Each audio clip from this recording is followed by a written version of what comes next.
예, 어르신들 여러분 안녕하십니까? 네, 저는 오늘 여러분들하고 만나 뵙게 돼서 정말 영광입니다. 사실 우리 그 담당님의 제안을 받고 조금 마음도 설레었고요. 그리고 또 그동안에 좀 여러분들 보고 싶어서 마음도 많이 설레었습니다. 오늘 뵈니까 어르신들 얼굴이 너무 좋아요. 네, 오늘은 역사 이야기 중에서도 유방의 이야기입니다. 유방과 그리고 유방의 수하, 소하와 장량, 그리고 한신. 한신이 이 토사구팽 당하는 이야기를 제가 여러분들에게 인쇄물로 드렸습니다. 사실 우리가 이 정계나 또는 역사계에서 많은 그런 말을 듣죠. 토사구팽 당한다라는 거. 이용을 하고 난 뒤에는 어떻게 해요? 제거한다라는 거죠. 예, 그런 어떤 비정함, 무정함, 그리고 자신에게 어떤 재능이 있더라도 자신의 이 생명을 위해서는 좀 숨길 필요도 있다.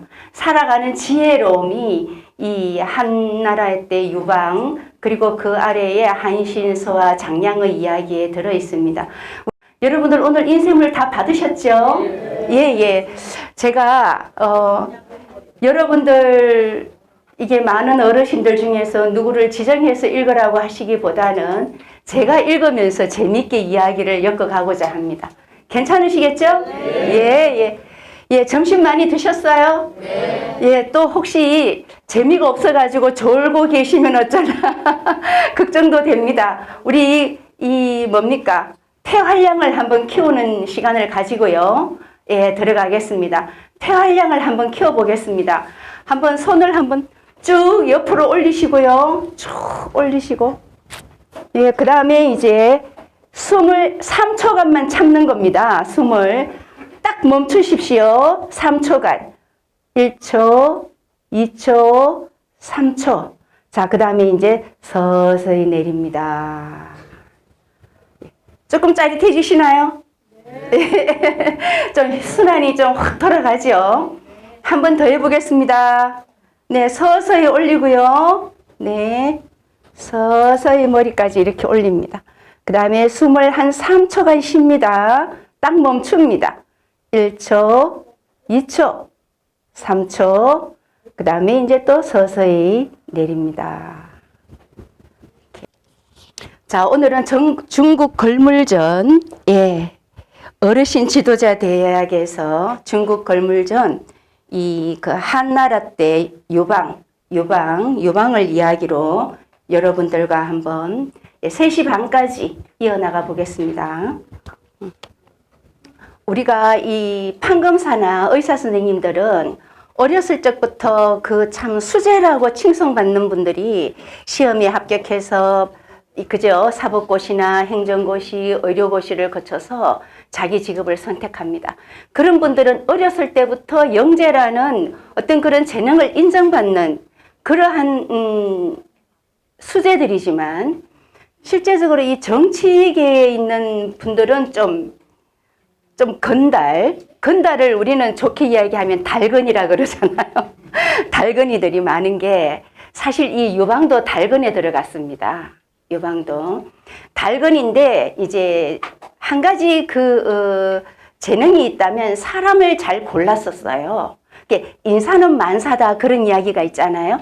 사람을 적재적소에 잘 쓰면 본인은 골프 치러 다니고 놀아도 예, 사장님의 역할, 대표의 역할 또는 대통령의 역할을 원만하게 잘 해낼 수 있는 게 뭐냐면 예, 사람 잘 쓰는 용인술입니다. 용인술이 있다면 정말 아무리 어려운 난관도 예, 헤쳐나갈 수가 있는데 그 용인술을 잘 쓰려면은 본인이 판단을 잘 할 수 있는 그런 양식을 갖추어야 돼요. 자질이나 양식. 그 갖추면서 이제 사람을 분별하고 또 적재적소에 그 사람의 재량을 분별하면서 또는 체크를 하면서 적재적소에 사람을 쓰게 되는데 사실 그게 또 말처럼 쉽지 않습니다. 입장을 바꿔서 생각하면 이용을 당하고 이용을 당했을 때는 잘해주지만 이용을 하고 난 뒤에는 아주 냉혹한 대우를 받게 되고 또 제거가 되는 그런 역사적인 이야기입니다. 자, 중국 역사상 오늘의 주제는 토끼 사냥이 끝나면 사냥개를 잡아먹는다. 예, 주제입니다. 우리가 사냥하러 갈 때는 항상 사냥개를 앞세우잖아요. 그래가지고 이제 토끼든 뭐든 짐승을 잡고 난 뒤에는 그 사냥개가 이제 소용이 없어지죠. 그러면 이제 보신탕으로, 그런 이야기가 오늘 주제가 되겠습니다. 자, 중국 역사상 처음으로 하청민 출신에서 달건이들이 대체적으로 뭐냐면 백수잖아요. 백수. 배운 거 없고 기술 없고 할 때는 여기 건들 저기 건들 그리고 여기 찝쩍 저기 찝쩍 하고 다니면서 많은 사람들의 이 눈총을 받죠. 그러면서도 쓸모없는 어떤 그 인간의 대접을 받게 돼요. 그런데 어느 날 이 사람들이 출세 가도를 달릴 수 있다라는 그 직종이 어디냐면 정치입니다. 정치. 다른 데 가서는요, 인정을 받을 수가 없죠. 그렇지만 이제 정치는 이 용인술에 의해서 이루어지기 때문에 잘 추대되고 또는 줄을 잘 서게 되면, 그죠? 요즘도 그런 말이 있잖아요. 줄을 잘 서야 된다라는. 줄을 잘 서게 되면 이제 또 저절로 되는 그런 면도 있는 게 이 정치계가 해당되겠습니다. 자, 제왕이 된 유방입니다. 훗날 큰 뜻을 품고 천하를 주의하는 대장부들에게 신분의 제약을 벗고 권력 각축에서 승리자가 될 수 있다는 선례를 남겨주었다. 지금까지는 아주 양반 집안에서 좋은 집안에서 처음부터 서당에 다니면서 글 공부를 하고 열심히 영특하게 총명한 재주를 인정받고 또 스승으로부터 또 가르침을 또 받고 또 시험에 통과가 되고 과거에 급제해서 벼슬길로 나아가는 이 길이 가장 우리가 알고 있는 가장 잘 사는 길이기도 하죠.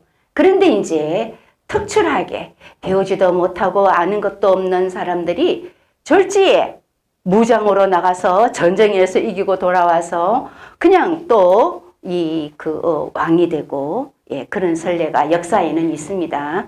그러한 이야기가 되겠습니다. 자, 후대에 용인술에 뛰어난 제왕으로 널리 칭송이 되었는데 용인술은 그리 간단하게 말할 수 있는 성질의 것이 아니었다. 숱한 우여곡절이 숨겨져 있죠. 비전과 기만, 악독과 교활이 한데 어우러진 일장의 연극이 연출되었던 것이다. 자, 유방은 지금의 강소성에 해당하는 표현이 고향으로 그의 출신 성분은 한마디로 건달이었다라고 얘기하는데 저는 달건이로 읽어보겠습니다. 후대의 문인들이 그에게 방이라는 이름을 지어주었는데 이 방자가 한자로는 나라방자입니다. 나라방, 유방이면 성은 유시죠. 유시지만 이제 이 이름은 방인데 방자가 나라방자다. 자, 방이라는 이름을 붙여 조종의 영예를 주었을 뿐이다. 우리도 왜 태조가 있고 태종이 있죠. 그것처럼 조종의 영예라면은 이제 제왕의 신분을 이야기합니다.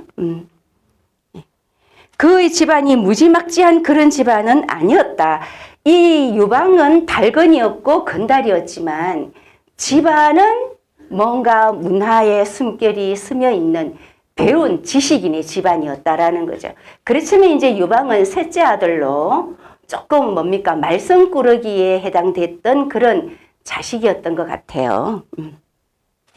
형제들의 이름을 보면 순수에 따라 백중계인데 지금 말로는 첫째, 둘째, 셋째였다. 그의 집안은 약간의 문화 소양이 있었음을 알 수 있었던 것처럼 선대에는 지식층이었다. 이제 그렇게 얘기할 수 있습니다. 개였던 그러니까 이제 유방의 아이적 이름은 개였어요. 개는 이제 막둥이라는 뜻입니다. 셋째니까. 황제가 된 이후에 문인들이 나라를 일으킨 사람이라는 뜻에서 방이라 부르기 시작했다. 안 들려요? 자, 방은 나라의 뜻이 있다. 나라국, 나라방 같습니다. 예, 뜻은 같습니다. 근데 이제 워낙 중국이 땅덩어리가 넓다 보니까 우리나라의 개념하고는 달라요. 그죠? 우리나라도 넓습니다. 때로는 보면 생각보다 엄청 넓어요. 그렇지만 이제 또 중국은 우리나라의 몇 배나 되잖아요. 뭐 몇십 배가 되잖아요. 그러다 보니까 우리나라 땅덩어리만한 나라가 제후국이 되는 거예요. 제후국. 그러다 보니까 이제 그 왕으로, 소왕으로 칭하고 또 중심에는 황제가 되는 거죠. 황제. 사마천의 사기 고조봉기에는 유방이 황제가 되기 전에 행각에 대해서 집안에 파묻혀 놀고 먹기를 즐겼으며 호언장담을 하기 일쑤였고, 약간 뻥이 셌습니다. 우리가 얘기하면 뭐 거짓말, 풍이라 그러잖아요. 풍. 어쨌든 이 유방은 좀 뻥이 세고 좀 과장되고, 요즘 말로 얘기하면 거짓에, 뻥에, 건달에, 그리고 뭡니까, 자기 과시욕이 대단했던 것 같아요. 예, 그런 류의 인물이었습니다. 그런데 이제 이 유방이 어느 날 초가집을 박차고 삼척의 검을 높이 들었습니다. 마상에서 천하를 주의하며 세력을 모으고 끝내는 중국의 역사상 평민에서 임금의 자리를 획득한 첫 번째 인물이 되었습니다. 예전에는 대체적으로 제후의 집안에서 왕이 나왔다라는 이야기인데, 유방이 하청민, 아주 그 서민의 집안에서 나온 황제가 이 유방이 처음이었다라는 겁니다. 큰 뜻을 품고 천하를 주의하는 대장부들에게 그는 신분 제약을 벗어나 누구도 승리자가 될 수 있다는 커다란 용기와 희망의 선례를 남겼다. 중국 역사에 특출한 발자취를 남긴 셈이다. 자, 천하를 얻는 이러한 대사업을 성공시키기 위해서는 남을 뛰어넘는 지혜와 재주를 가져야 하는데, 유방에게서 가장 돌출되는 장점은 사람을 쓰는데 비상한 실력을 가졌다는 것이다. 그게 이제 용인술인데, 요즘은 학생들이 역사를 안 가르치잖아요. 역사를 모르잖아요. 그러다 보니까 자기 한 분야에는 열심히 어떤 그 두각을 나타내는데, 이 경영이라든지 사람을 쓰는 용인술에는 발휘하지를 못합니다. 능력을. 그렇기 때문에 경영이나 이런 어떤 그 대사업가 또는 대무역, 이런 쪽으로는 아무래도 딸려요. 왜 그러냐? 역사를 공부해야지 된다라는 거죠. 역사를 공부하다 보면 용인술이 저절로 물리가 트이게 되는데, 사람을 요럴 때는 요렇게 써라, 저럴 때는 저렇게 써라, 이렇게 얘기하면 사람이 좀스러워지잖아요. 그러나 역사를 배우다 보면은 아주 가슴이 크게, 자기 가슴이 크게 그 내공이 쌓이면서 사람을 볼 줄 아는 안목이 열린다라는 거죠. 열린다라는 겁니다.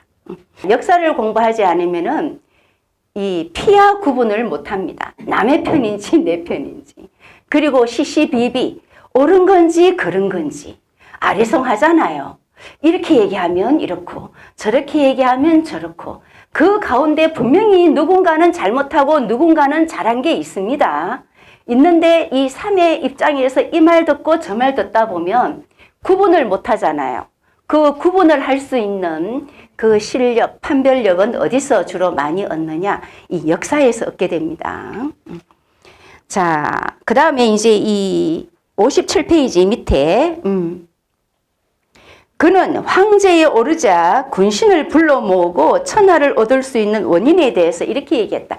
자기가 천하를 얻을 수 있었던 이유, 내가 황제가 될 수 있었던 이유는, 나의 재주와 지혜는 전투에 나서면 철저히 준비하고 방비를 튼튼히 하며 결전에 있어서 반드시 승리하고야만은 장량에 훨씬 미치지 못하고, 즉 유방의 신하가 장량이었어요.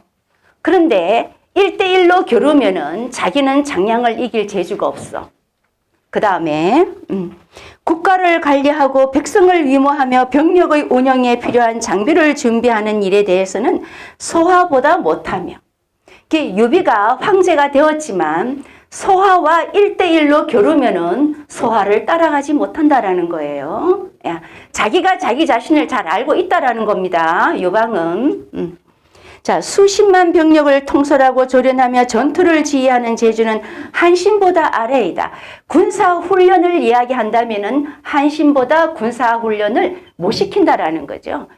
한신의 밑으로 들어가는 군사는 무조건 맹장이 되든가 용장이 되든가 아주 뛰어난 이 장수가 되는데 자기는 군사, 즉 병조를 장수로 키우는 그런 재주가 없다라는 겁니다.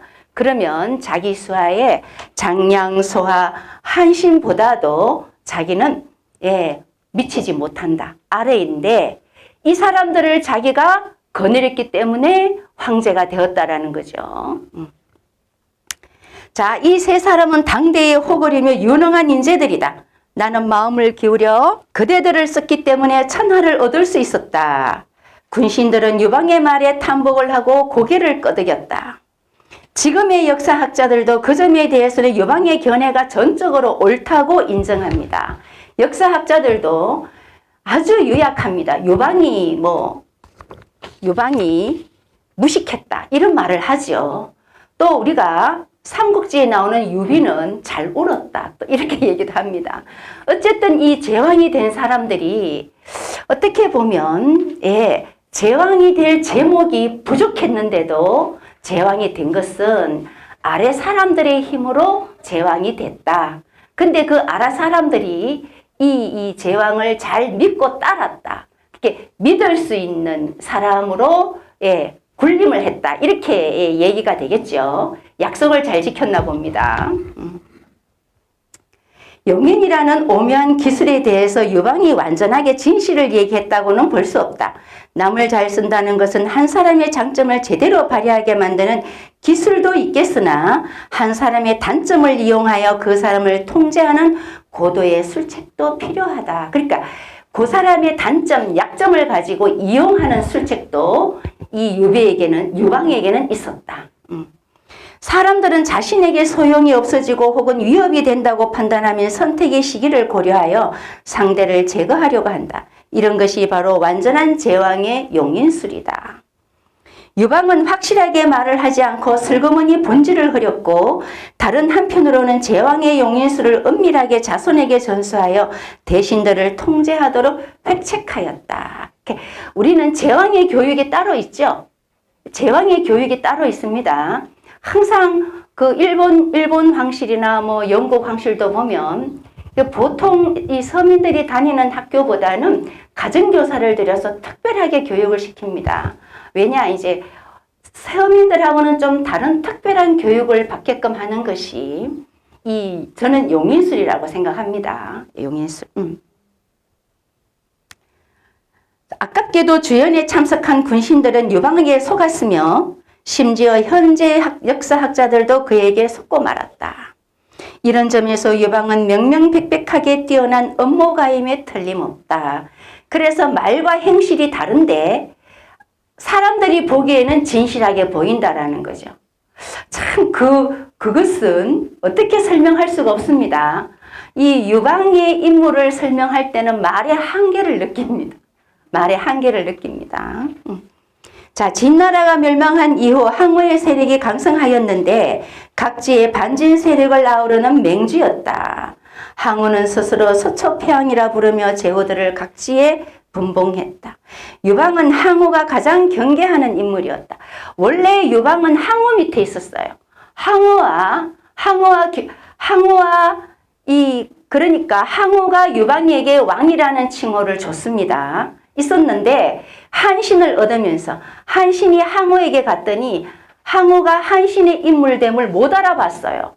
그러니까 이 한신이 누구에게 갔느냐? 유방에게 갔습니다. 유방에게 갔는데 유방도 한신을 못 알아봐요. 그 실력을. 소하가 한신을 적극 추천했습니다. 그러면서 이제 유방이 한신을 얻으면서 항우와 맞대결을 하게 되는 거예요. 야, 이 신하를 잘 얻음으로 해가지고, 아주 갑자기 권력이 막강해지는 겁니다. 그런 이유가 이 유방과 항우 그리고 유방의 한신, 소하, 장량의 이야기가 되겠습니다. 유방은 항우가 가장 경계하는 인물이었다. 유방은 항우에게서 한왕이라는 제호를 책봉받고 한중을 영유하였다. 그러니까 항우로부터 책봉받았습니다. 한왕이라는 그런 책임을 책봉받았습니다. 자, 한중은 역대 이래로 편벽된 지역이며 교통이 불편하였습니다. 생산력이 높지 않았습니다.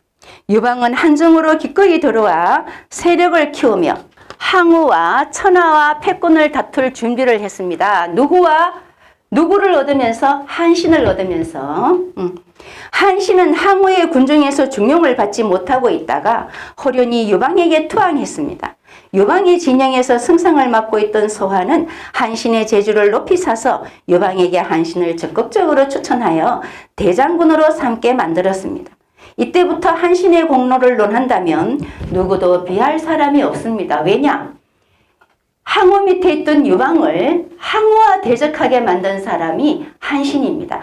지금도 자, 대통령이 누구를 쓰느냐에 따라서 정책을 알 수 있습니다. 보통 이 언론계나 그리고 이 정치계에서는 예를 들어서 내정을 개각한다 하면 그 자리에 누구를 앉히는가에 따라서 정책을 미리 알 수 있는 거죠. 인물에 따라서 이제 그러한 어떤 센스 또는 미리 예측할 수 있는 미리 어떤 사람을 쓰느냐에 따라서 반영되는 정책을 미리 읽어낼 수 있다. 인물에 따라서. 자, 대장군이 된 이후 시기가 무르익자 곧바로 한중을 돌파하고 삼중을 공략하였다. 한중 돌파에 성공한 한신은 유방과 병력을 나누어 3년 기간 동안 지금의 산서 하남, 하북을 거쳐 산동을 공략하고 100만에 가까운 항우와 추종 세력의 병력을 격파하고 천하의 반을 차지하였다. 누구를 얻음으로써? 한신을 얻음으로써.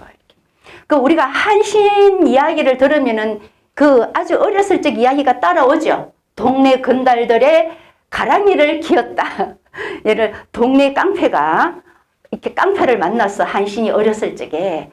그랬더니 깡패가 내 가랑이 밑으로 지나가면 용서해 줄게. 그랬더니 한신이 생각하기에 이런 깡패들과 내가 에너지를 소모할 필요가 없다 생각하고 가랑이 곁을 기었다고 그러잖아요. 그러니까 이제 한신도 사람을 알아본 거죠. 그때 자기 실력을 스스로 좀 이렇게 자만하는 마음도 있었겠죠. 예, 한신이. 자, 한왕 4년에 한신은 제지를 점령하고 제왕에 봉해달라고 유방에게 요청했다. 유방은 어쩔 수 없이 그의 요구를 승낙하지 않을 수 없었다. 당시에 유방의 수십만 대군은 하남 일대에서 항우의 주력군과 오랫동안 대치하고 한신이 유방을 도우면 그의 승리가 되고 항우를 도우면 항우가 승리하게 되는 절박한 상황이었다라고 하죠. 한신이 유방을 도우면 유방이 이기게 되고 한신이 항우를 도우면 항우가 이기게 되는 겁니다.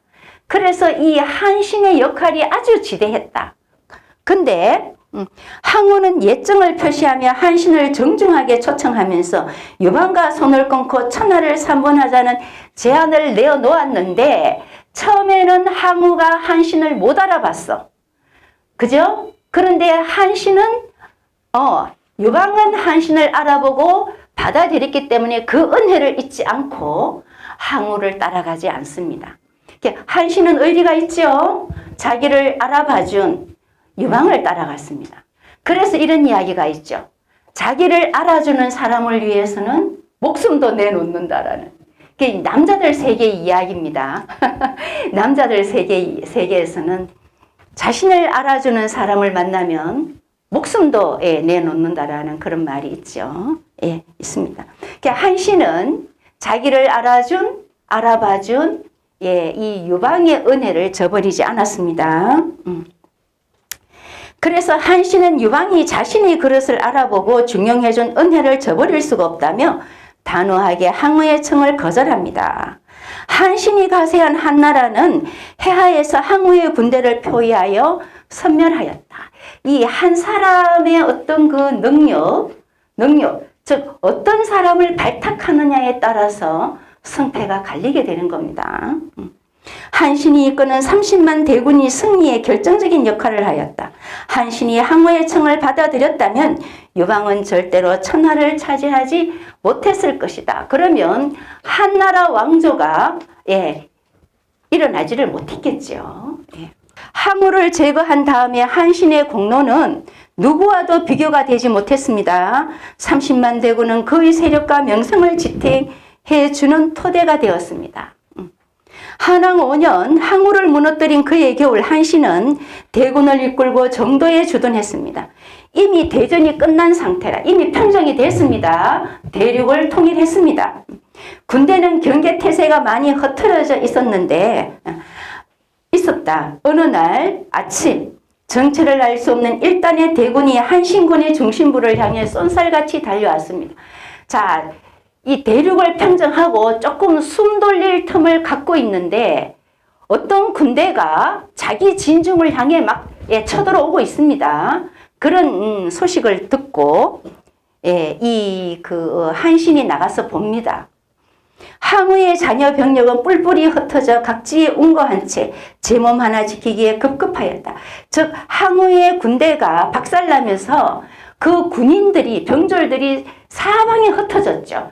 그래서 이제 사방에 흩어진 항우의 군대를 찾아서 박멸해야 되는데 박멸해야 되는 그 일이 소탕작전이 남았습니다. 소탕작전이 남았는데 대군이 쳐들어온다고 하니까 한신이 깜짝 놀라서 나가봅니다.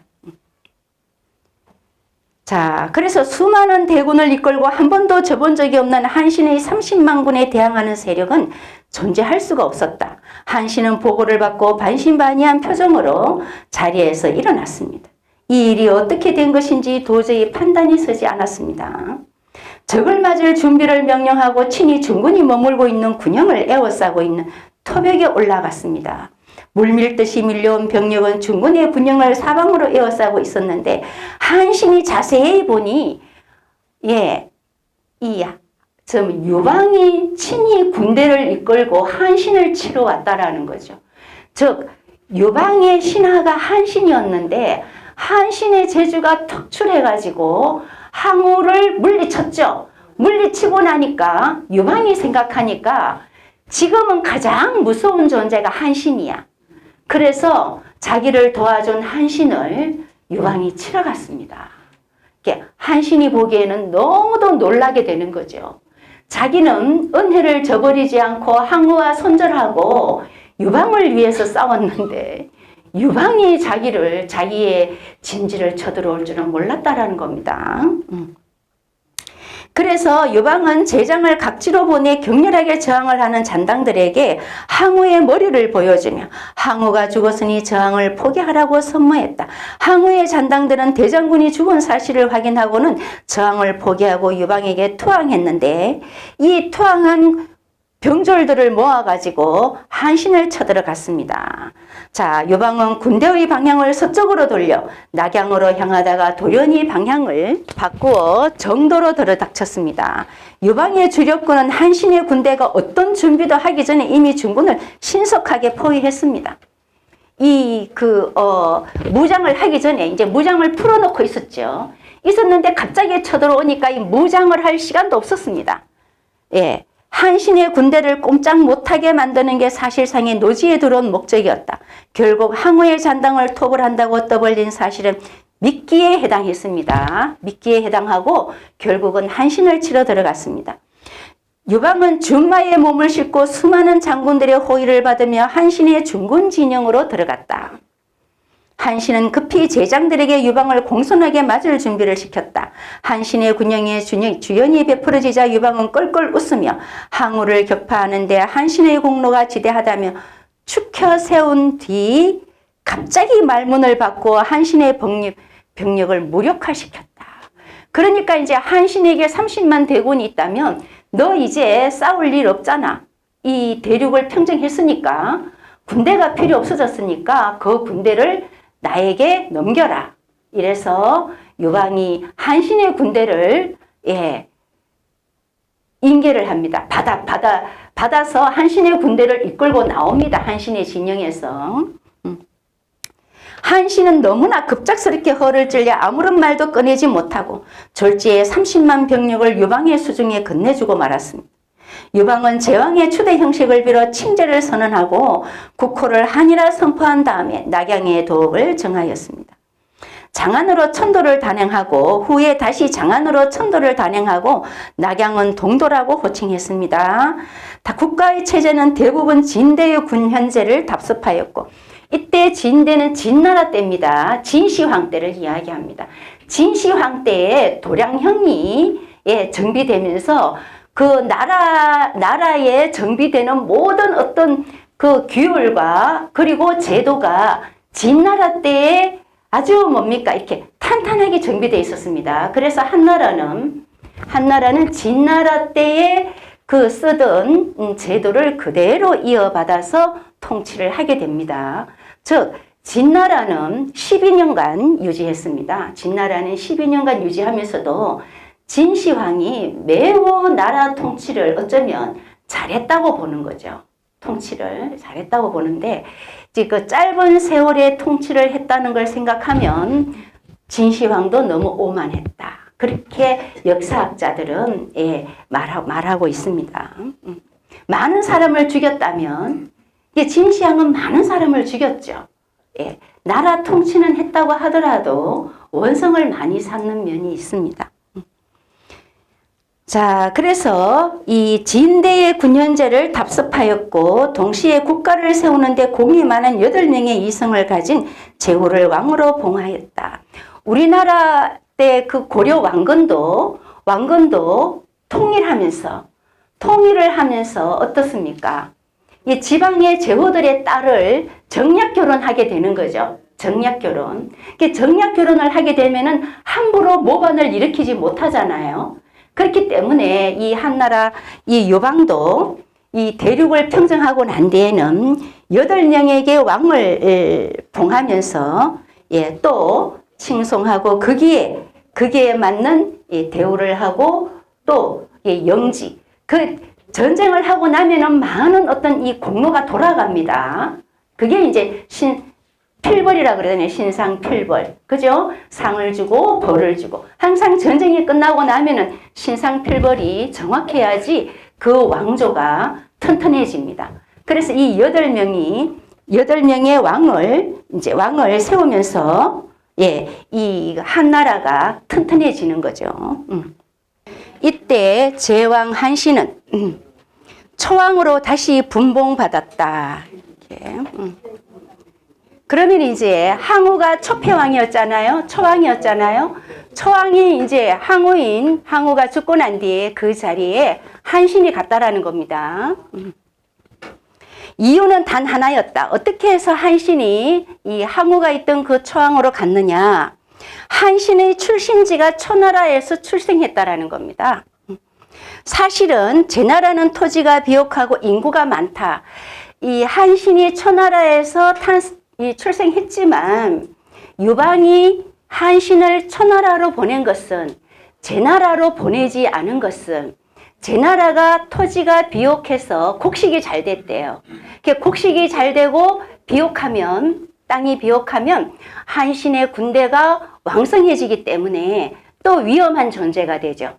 그래서 땅이 척박한 초나라 또 한신이 태어난 초나라로 이 초왕으로 봉했다라는 겁니다. 이유가 있습니다. 지리적으로 중요한 위치에 있어 이곳을 기반으로 봉기를 하면 수습할 수 없는 지경이 된다는 염려 때문이었다. 유방으로서는 한신을 제왕으로 놔둘 수가 없었던 것이다. 제나라 왕으로 놔둘 수가 없었다. 왜냐? 제나라라는 자체가 땅이 비옥하기 때문에 부유해 질 수가 있습니다. 부유하면 다른 생각을 품게 되잖아요. 그래서 유방이 한신을 그렇게 견제를 했던 겁니다. 자, 한신은 비록 군사상으로는 재능이 뛰어났습니다. 군사를 훈련시키는 재능은 뛰어났습니다. 즉 병졸이 한신에게 훈련을 받으면 장군이 된다라는 거죠. 그만큼 한신은 군사를 훈련시키는 기술은 뛰어났지만 정치적으로는 어린아이였다. 그래서 지금 오늘에 와서도 국방부 장관과 대통령의 차이점입니다. 네. 국방부 장관은 군을 통솔하지만 우리가 보기에는 막강하잖아요. 그러나 이 지모를 국방부 장관은 대통령을 따라가기가 어렵다. 지모가 그만큼 뛰어나야지 대통령이 될 수 있다. 이제 그런 이야기가 됩니다. 고향으로 돌아가 왕이 된다는 환상에 매우 만족하였다. 자, 유방의 마음 속에는 이 한신을 제나라로 보내지 않고 초나라로 보내는 이유가 제나라의 토지가 비옥하고 좋았기 때문에 한신이 더 강성해질까 봐 초나라로 보냈는데, 그렇게 한신은 유방의 심정을 몰랐다라는 거예요. 계략을 몰랐다. 그러나 한신은 초나라에서 태어났기 때문에 유방이 나를 고향으로 돌려보내주는구나. 고마운 분이다. 이렇게 생각하고 좋아했다라는 거죠. 네. 그는 유방이 펼쳐놓은 경기에 자기도 모르게 빠져들어가 또 한 번 농락을 당하지 않을 수 없었다. 한이 들어서자, 한나라입니다. 한나라가 들어서자 총명한 몇 명의 공신들은 한고조 유방의 성격을 제대로 파악하고 유방은 위급할 때는 나를 대우해주고, 만약에 그 위급한 시기가 지나면 나를 쫓아내거나 제거할 인물이구나를 소하와 장량은 미리 알았다라는 거예요. 그 인물의 속성을, 이렇게 겉과 속은 좀 다르죠, 사람이. 그러니까 이제 소하와 장량은 그동안 유방을 쭉 상대를 해보면서 저 유방은 겉과 속이 다른 인물이다 생각하고, 대륙을 평정하면서 한나라 이 왕실이 딱 들어서자 소하와 장량은 딱 숨어버립니다. 즉 숨어버린다라는 게 뭐 안 보인다라는 게 아니라 자기 재능을, 자기가 할 수 있는 재능을 딱 내려놓고 서민으로 돌아갔다라는 거죠. 뽐내지 않았다라는 겁니다. 근데 한신은 뽐내고 다녔어. 읽어보면. 자, 유방의 성격을 제대로 파악하고 행동을 조심하였다. 예를 든다면 장량은 한 고조 유방의 폐업을 도운 공신 중의 공신이었지만 어떠한 정치에도 관여하지 않고 집안에 파묻혀 장생술에 빠진 척하였다. 이 장생술이란 뭐냐면 오래 사는 기술입니다. 오래 사는. 이게 이제 도가에서 많이 발달했습니다. 도가에서. 여러분들 혹시 소녀경이라는 말 책 보셨나요? 소녀경? 그 소녀경도 도가에서 나왔습니다. 왜냐하면은 장생불사, 영원히 오래 살고 신선이 된다라는 이러한 어떤 술이 도가에서 나왔죠. 원래 이 장생술이 도술입니다. 도가에서 나온 도술입니다. 근데 이제 이 장량이 오래 살고자 하는 도술에 빠져들어서 다른 데는 관심을 두지 않았어요. 근데 장량은 뭐냐? 미리 알았다라는 거죠. 내가 계속 내 때문에 내가 잘해서, 또는 유방 제왕에게 내가 정말 잘해가지고 지금 한나라 왕실이 들어섰고 또 유방을 황제로 만들어 드리지 않았습니까? 이렇게 얘기했다면 완전히 유방에게 눈에 밖에 나가지고 미운 틀이 박혔겠죠. 근데 장량은 그렇게 하지 않고 딱 한나라 왕실이 딱 정립이 되자 자기는 이 정치에는 이제 관심이 없다라는 걸 딱 표명하면서 오래 사는 장생술에 관심을 가지고 거기에 빠져들어가는 걸 유방에게 보여줬다라는 거예요. 나는 다른 데 관심 없고 오로지 오래 살고자 하는 데에만 관심이 있습니다. 이렇게 보여줬다라는 거죠. 그러다 보니까 유방은 이 장량에게는 감정을 갖지 않았어요. 자, 또한 소하도 성상의 지혜까지 올랐지만, 자, 유방이 한나라 왕실을 정립하는 데에 소하의 공로도 컸죠. 컸는데 소하도 유방의 이 인물됨을 미리 알고 신도 장안성의 건축에만 몰두하면서 집 짓는 데만 관심을 가지고 거기에 몰두했다라는 거죠. 유방의 환심을 사기에 바빴다. 황제인 유방에게 나는 다른 데 관심 없습니다. 나는 오로지 집 짓는 데만 관심이 있습니다. 정치는 유방 황제 혼자서 하십시오. 이런 식으로 이제 정치에서 멀어졌다라는 겁니다. 그러니까 이 두 사람은 목숨을 부지할 수 있었습니다. 목숨을 부지할 수 있었습니다. 그러나 한신은 이러한 도리를 모르고 위험과 세력을 드날리는 일을 좋아하였다. 초국에 도착한 한신은 초나라죠. 매우 빠른 시기에 자신의 군대를 양성하고, 이 사람의 장기가 뭐냐면 이 병조를 튼튼하게 군사로 만드는 기술이 이 한신에게는 아주 큰 장점이었다라는 겁니다. 누구든지 딱 보면 이 용맹한 장수로 만들어낸다라는 거죠, 한신은. 그래서 자기가 고향인 초나라로 돌아가서 이 병졸들을 훈련시켜가지고 이 그 군사력을 튼튼하게 방비하였다라는 겁니다. 그래서 그는 자신이 이전에 30만 대군을 이끌었던 대장군이었다는 생각을 한시도 잊지 않았다. 이러한 행동은 쉽게 유방의 주목을 불러일으켜 한신이 보여준 군사적인 재능은 유방에게 깊은 인상을 남겨주었습니다.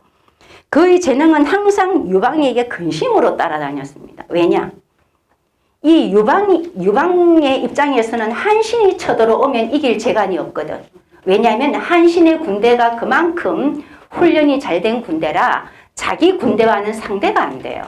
그래서 항상 자기에게 겁나는 사람은 한신이었다.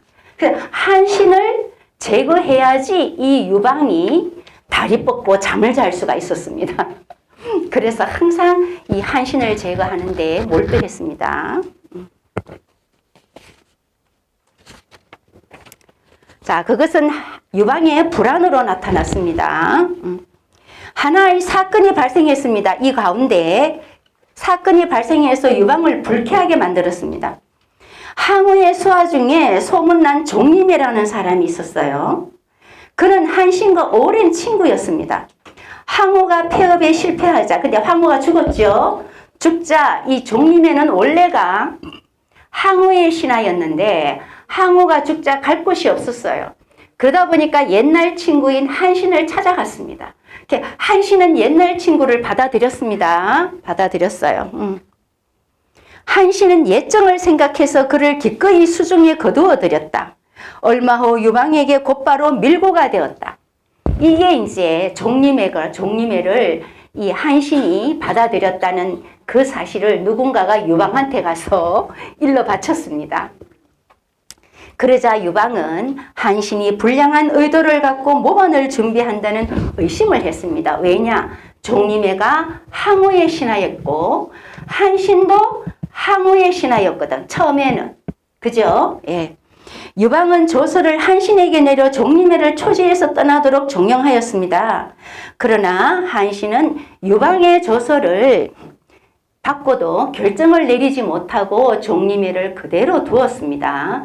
자, 유방은 종림회를 내보내라고 조서를 내렸는데 이 한신은 종림회를 내보낼 수가 없었어요. 어렸을 적 친구고 해서 유방의 명령을 그러니까 거역하게 된 거죠.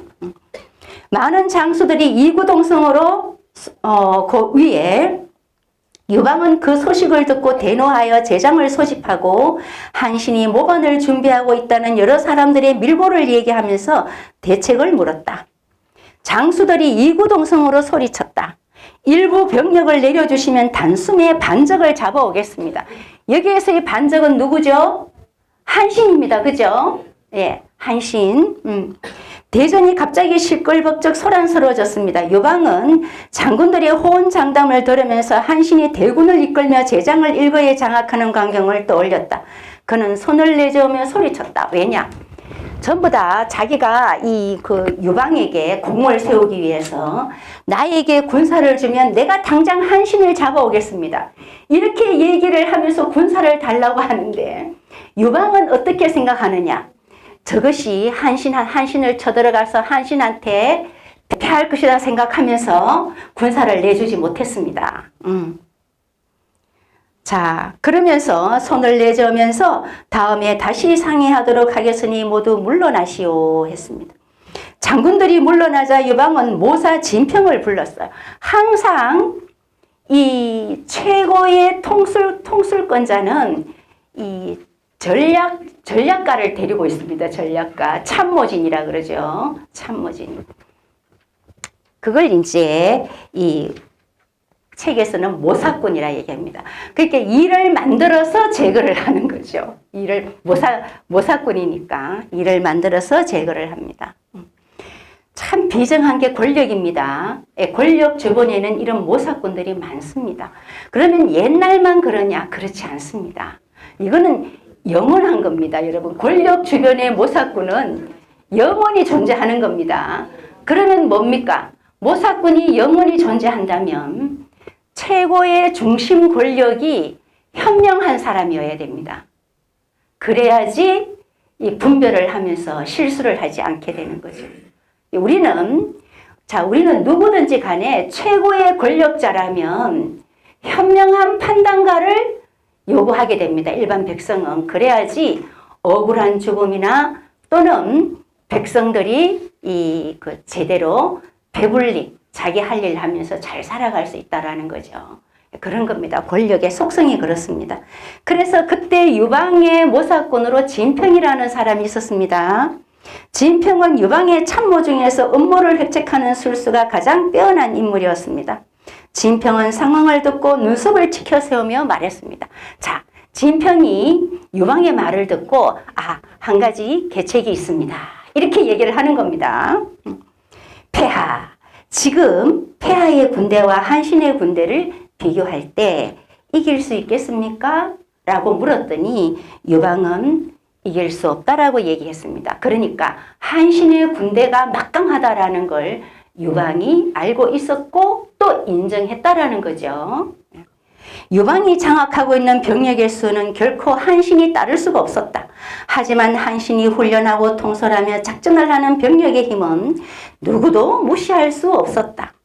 3년 전에 유방이 하남에서 항우와 대치하고 있었을 때 유방은 항우에게 연전연패를 거듭하여 병력이 줄어들고 사기가 땅에 떨어져 어려운 지경에 놓인 적이 있었지만 한신은 연전연승, 한신은 전쟁을 할 때마다 계속 이기고 있었다라는 거죠.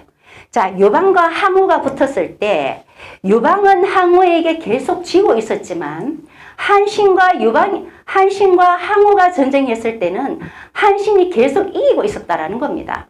그렇기 때문에 지금에 와서 유방과 한신이 전쟁을 하면 한신에게 이길 수 없다라는 걸 유방은 알고 있었다라는 거죠.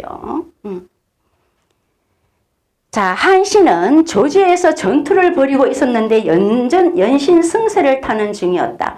유방은 밤을 새워 한신의 군영으로 달려가 그의 군대를 넘겨받아 다시 하남으로 돌아갔다. 그래서 유방은 항우와 전쟁을 할 때마다 졌는데 한신은 항우와 전쟁을 할 때마다 이겼어요. 그러다 보니까 유방이 도망가면서 항우에게 져서 도망가면서 어디로 갔느냐? 한신의 진영으로 가서 한신의 도움을 받아서 한신의 군대를 좀 보충을 받아서 나왔다라는 겁니다. 그만큼 한신의 군대는 튼튼했다, 막강했다. 한신은 그곳에서 병력을 또 재차 모집하여 또 훈련을 시키며, 그러니까 한신은 가는 곳마다 그 지방의 장정들을 모집해가지고 훈련을 시켜서 항상 군사로 만들었던 겁니다. 그러니까 항상 군사가 있었던 거죠. 그리고 그 훈련을 너무 잘 시켰기 때문에 군사 하나하나가 지금의 특전사처럼 그런 용감함을 발휘하는 그런 병사들이었다. 즉 일당 100 하나가 100사람을 상대할 수 있는 그러한 최고의 용감한 군인으로 변신을 했다라는 거죠. 한신에게 훈련 받으면 그렇게 된다라는 겁니다. 참 한신 대단합니다. 후에 해하의 전투에서 한신의 군대만이 강력한 항우의 주력군과 정면으로 부닥쳤다. 이런 사정을 알고 있는 유방이 한신을 겁내지 않을 수 없었다. 진평은 알았다는 듯 고개를 끄덕이며 다시 물었다. 폐하, 휘하의 대장군 중에서 누가 한신과 비교할 수 있겠습니까? 진평의 이 말은 물을 필요가 없었다. 한신과 비교할 만한 대장군이 있다면 유방이 그렇게 걱정할 필요가 없겠지요. 그 사람을 보내가지고 싸우게 하면 됐는데 그럴 만한 사람이 없었습니다. 처음부터 한신을 대장군으로 삼아 지금의 걱정을 만들지도 않았을 겁니다. 유방은 침통한 표정을 지으며 고개를 흔들며 없네. 자, 그렇다면 섣불리 병사를 보내 초나라를 공격하는 우는 범에서는 아니 됩니다. 자, 하지 말라고 그랬죠, 진평이. 자, 유방은 병사를 초나라로 보내느냐 마느냐를 상의하기 위하여 진평을 불러들인 게 아니었다. 자, 어떻게 하면 좋겠어? 자, 그러면 한신과 맞붙어서 싸움하지 않고 한신을 제거하는 방법. 이제 지금은 유방에게 필요한 게 그겁니다. 한신과 싸우지 않고 한신을 제거할 수 있는 방법. 그것을 이제 진평과 의논하는 거죠. 진평은 고심 끝에 계책을 내어놨습니다. 그의 말을 들으며 연신 고개를 끄덕였다. 선생은 과연 과인의 모사에 부족함이 없어. 이렇게 책략가라는 거죠. 예. 진평은 심각한 얼굴 표정으로 유방에게 당부했다. 한 가지 걱정스러운 일은 만일 한신이 모반을 결심했다면 이 계획은 소용이 없을 뿐만 아니라 폐하께서도 위험하게 되십니다. 진평의 이 말에 유방의 심사를 풍자하는 뜻이 농후했다. 한신은 결코 모반을 하지 않을 사람인데 진평은 모반했다라는 걸로 덮어 씌워가지고 한신을 제거하려고 하는 거죠.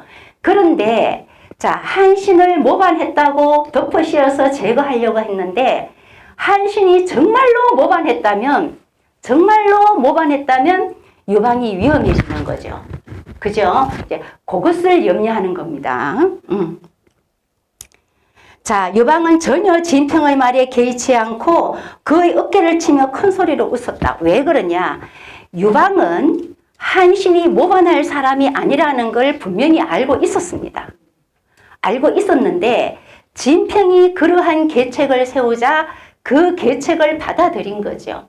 그러면서 진평이 염려하는, 진평이 만약에 정말로 한신이 모반했다면 왜냐? 유방을 해코지할 수가 있겠죠. 그런데 유방은 자신했죠. 왜냐? 한신은 절대로 나를 배신할 사람이 아니다라는 걸 알고 있었기 때문입니다. 자, 그러면 유방의 인물되면 어떻습니까? 한신은 절대로 나를 배반할 사람이 아니라는 걸 알고 있으면서도 모반했다라는 죄명을 덮어씌워서 죽이려고 하죠.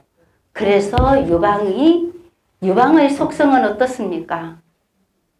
엄밀히 얘기하면 좀 나쁜 사람인데 요즘은 이중이죠. 요즘은 이런 분을 어떻게 이야기하냐면 뭐 속과 겉이 다르다 그렇게 얘기하잖아요. 이중인격자다 이렇게. 자, 그대의 계책은 훌륭하네. 더 이상 말하지 않아도 알겠네.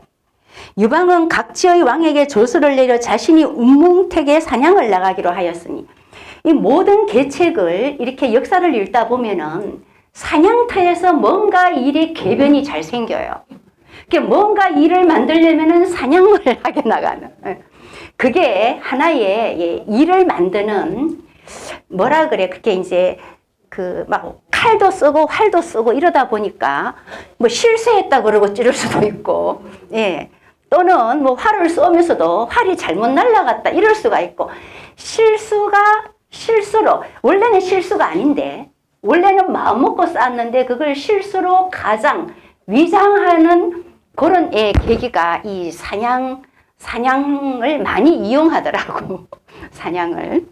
그래서 이제 사냥하면서 이제 뭔가 일을 계책을 꾸미려고 이 각지의 이 왕에게 조서를 내려서 사냥터에 모이라고 했습니다.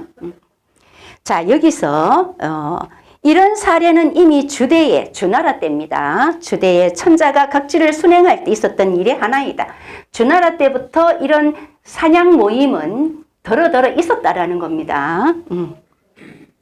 일반적으로 이런 사냥 모임을 순수라고 불리우는 이런 행사는 천하를 순찰한다는 의미도 있지만 어떤 때는 제왕이 즐기는 구실이 되기도 한다.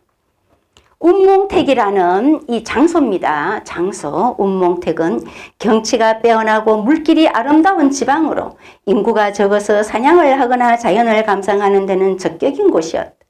한신은 조서를 받자 매우 걱정이 되었다. 이걸 가야 하나, 한신 입장에서 가야 하나 말아야 하나 사실 갈등이 생기죠. 유방의 교활한 성격을 한신도 알고 있었습니다. 유방은 한신의 병권을 2차례에 걸쳐 교묘하게 탈취한 선례가 있었다. 그는 어쩌지 못하고 그냥 멍하니 빼앗기고 이번에도 순수란 사냥이죠. 순수라는 구실이 붙었지만 호리병 속에 어떤 약이 들어있는지 모르는 것처럼 불안하게 그지없었습니다. 한신의 입장에서 제후들을 모이라고 지정한 진는 초나라의 서쪽 변경에 위치해 있어 초왕의 신분인 한신이 빠져나갈 구실을 아예 막아버렸다. 왜냐하면 이 초나라, 이 한신이 있는 이 초나라가 이 그 중심부에서 많이 떨어진 국경 변경에 있는 나라였던 것 같아요. 그래서 도망을 갈래야 갈 수 없는 그러한 막다른 어떤 그런 장소였던 것 같습니다. 이 초나라가. 그리고 빠져나갈 구실을 막아버렸죠. 가지 않는다면 모반으로 의심을 받을 것이고 가면 또 이 막다른 골목에 쫓겨서 또 해코지를 당할 것이고 어떻게 하나 사실 한신도 이 갈등이 심했습니다. 한신의 문객으로 있는 참모가 계책을 내었습니다. 폐하는 종림의 목을 원하고 있습니다. 그의 목을 따다 폐하께 바치라는 거죠. 앞에서 우리가 항우의 신하로 있던 종림회, 그 종림회를 유방이 내보내라고 했는데 한신이 내보내지 않고 데리고 있었죠. 그러니까 이제 이때 이제 그 종림회의 목을 써먹으라는 겁니다. 그래서 한신이 이 종림회의 목을 잘라서 유방에게 갖고 갑니다. 유방에게. 참 비정하죠. 예, 그게 이제 그 밑에서 4번째 줄 그해 12월 한신은 종림회의 목을 갖고 진에 나아가 유방을 아련합니다. 예, 대전에는 유방이 비스듬히 앉아 있고 이게 왕의 태도를 보면 압니다. 왕이 바르게 딱 뭡니까 이렇게 그 의관을 차려입고 장중하게 앉아 있는 모습하고 이때 유방은 비스듬히 누워가지고 뭐 손가락 빨면서 있었던 것 같아요. 양쪽으로 창을 세운 병사들이 도열하여 삼엄한 분위기를 연출하였다. 위험스러운 황제의 자세가 아니라 발을 긁거나 코를 후이면서 몸을 비틀며 한신이 가까이 오기를 기다렸다. 한신은 유방 앞에 무릎을 꿇고 공손히 예를 올리고 시종이 들고 온 목합을 유방에게 꺼내며 입을 열었습니다. 소신 한신이 명을 받고 반적 종림회의 목을 갖고 왔습니다. 한신은 말을 하면서 슬그머니 유방의 표정을 봤습니다. 유방은 아무런 말을 꺼내지 않고 병사에게 손짓을 보내 한신을 포박하도록 했습니다. 아무 말도 안 하고 종림회의 목을 자 여러분들 유방이 명령을 내리진 않았습니다. 종림회의 목을 갖고 오라고 않았는데 한신이 이렇게 할까 저렇게 할까 유방이 하도 교활한 이 상관이라 어떻게 할 줄 모르고 있는데 한신의 그 진중에 또 모사꾼이 있었어. 그 종림회의 목을 갖고 가면 유방이 용서할지도 모르니까 종림회의 목을 갖고 가라 해서 갖고 왔는데 원래 그거는 유방이 명령해서 갖고 간 게 아닙니다. 유방의 신중을 미리 꿰뚫고 갖고 간 거죠. 그냥 어린 짐작으로. 그랬더니 유방이 생각하기에는 종림회의 목을 갖고 오라는 말도 안 했는데 그냥 이 한신이 알아서 갖고 온 거예요. 그러니까 그게 감동을 받을 수 없는 거죠. 그래서 한신의 입장에서는 최선을 다했지만 유방의 포박을 받습니다. 그래서 한신은 길게 탄식을 하면서 중얼거렸습니다. 교활한 토끼의 사냥이 끝나니 날렵한 사냥개를 잡아먹는구나. 한신은 체념한 듯한 표정을 지으며 유방을 바라보았습니다. 옛날에 높이 나는 새를 모두 잡아들이면 훌륭한 활을 감추고 적국이 무너지면 훌륭한 참모는 제거된다고 하였다. 바로 한신을 두고 한 말이 아니고 무엇이겠는가. 천하가 평정되니 이제 내가 죽을 차례가 되었구나. 유방은 한신의 중얼거림에 기분이 좋지 않은 듯 큰 소리로 입을 열었다. 많은 사람들은 그대가 모반을 꾸몄다고 말하는데 어디 할 말이 있으면 해보시오. 덮어 씌우는 거죠. 막 사람들이 그렇게 말을 한다. 너의 결벽을 증명해봐. 그렇게 하니까 한신이 어떻게 자기의 가슴을 열고 보여줄 수가 없잖아요. 그죠? 억울한 거 알고 또 유방이 자기를 이렇게 모반으로 덮어 씌워서 제거하려는 걸 알면서도 제거를 당하게 되는 거죠. 유방은 한신을 체포하고 나서도 그리 만족스럽지 않은 듯 제후들에게 봉지로 돌아가도록 명령을 내리고 자신도 웅몽택으로 사냥 나가는 계획을 취소하고 한신과 함께 낙양으로 돌아왔다. 낙양에 도착한 유방은 한신의 공로가 뛰어나며 건국 원후님으로 그 죄를 특별히 사면하여 왕의 직위만 박탈하고 회양으로 강등하여 그의 거주지를 경도에 제한시켰다. 보물을 삭탈당한 한신은 곧이어 장안으로 이송되었다. 그가 모반을 했는지 여부는 그 이후로 전혀 조사가 이루어지지 않았다. 아니, 이루어질 필요가 없었다. 어차피 한신을 제거하는 게 목적이었기 때문이다. 한신은 유방이 자신의 재능을 두려워하고 있다는 사실을 알고 매우 분개하였다. 사실 이러한 커다란 변화를 거치면 마땅히 온순하고 근신하며 날카로운 칼날을 숨겨서 유일한 생로를 찾아야 마땅한 일이다. 하지만 한신은 단연간 질풍노도와 같이 전장을 누비며 용맹을 떨친 영웅답게 좀처럼 자신의 감정과 기도를 숨기지 못하였다. 모든 생활에서 이미 습관이 되어버린 그 행동과 언행은 언제 폭발할지 모르는 불안한 요소였다. 어느 날 한신은 번쾌의 부중에 간 적이 있다. 번쾌는 또 이제 유방의 신하의 유방의 장군이죠. 유방의 장군의 진중입니다. 번쾌는 유방의 유능한 참모이자 용장으로 무양 후에 봉해져 있다. 그는 유방이 아직 강호의 이름을 날리기 전에 얻은 정부인 여후의 누이 동생의 남편으로 총애를 받고 있었다. 번쾌는 한신을 매우 존경했다. 그래서 한신을 존경한 번쾌는 항상 이 한신에게 존칭어를 썼다라는 겁니다. 한신을 왕처럼 모시면서 한쪽 발을 꿇고 머리를 조아리며 말했다. 미천한 신의 부중에 어찌 왕님 하셨습니까? 번쾌의 공손한 태도에 한신은 속으로 웃으며 생각했다. 번쾌는 나를 따르는구나. 이렇게. 그 순간에 요 마음이 그렇게 넘어갔다라는 겁니다. 반듯한 예의에, 반듯하게 갖추는 예의에, 번쾌는 나를 존중하고 따르는 사람이구나. 이렇게 솔깃해졌다라는 거죠. 자, 그래서 한 번은 유방이 한신을 불러 주연을 베풀면서 장군들의 재능에 대해 물었다. 내가 장군이라면 몇 명의 병사를 지휘할 수 있겠는가? 폐하라면 10만 명.